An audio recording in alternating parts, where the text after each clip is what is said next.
अब बड़ी खबर आपको देंगे। खुफिया लीक कॉल से मुतालिक कानूनी कार्रवाई फैसला कुन मरहले में दाखिल हो चुकी है। खारजी नूर वली महसूद और गट हाजी पर दहशतगर्दी एक्ट के तहत मुकदमा दर्ज कर लिया गया है। मुकदमा थाना CTD जिला शुमाली वजीरिस्तान में दर्ज किया गया है। नुमाइंदा खुसूसी हमारे साथ मौजूद हैं सलमान आवान, उनसे बात करेंगे। सलमान, बताइएगा अब क्या इसमें लिखा गया है, किन दफात के तहत मुकदमा दर्ज किया गया है?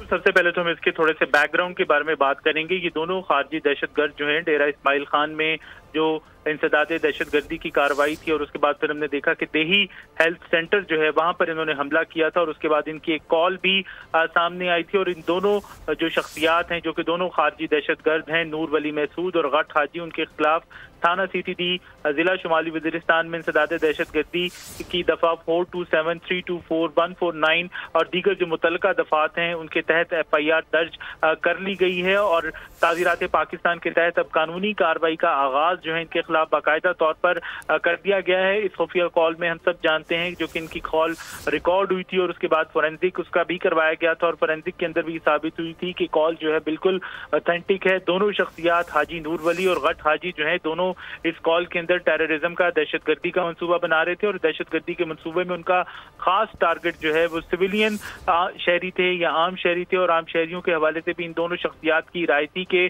शहरियों को हॉस्पिटल्स के अंदर, स्कूल्स के अंदर, उनके घरों के अंदर निशाना बनाया जाए। लेकिन कानून नाफिज करने वाले इदारों ने फौरी तौर पर ये कॉल जो है ये पकड़ ली थी। इस कॉल को डिटेक्ट किया गया था। फोरेंसिक एविडेंस के अंदर ये साबित हो गया कि ये कॉल जो है इसके अंदर जो मुलविस लोग हैं वो खारजी दहशतगर्द हैं, नूर वली है और उसका साथी गट हाजी है। और अब कानून नाफिज करने वाले इदारे जो हैं इसके खिलाफ मुकम्मल तौर पर सरगर्म हो चुके हैं और ये कानूनी कार्रवाई जो है इसका बाज़ाब्ता तौर पर आगाज किया जा चुका है। जी ठीक है सलमान आवान, डिटेल्स आपने दी, बहुत शुक्रिया आपका। सब्सक्राइब करें और बेल दबाएं ताकि कोई खबर रह न जाए।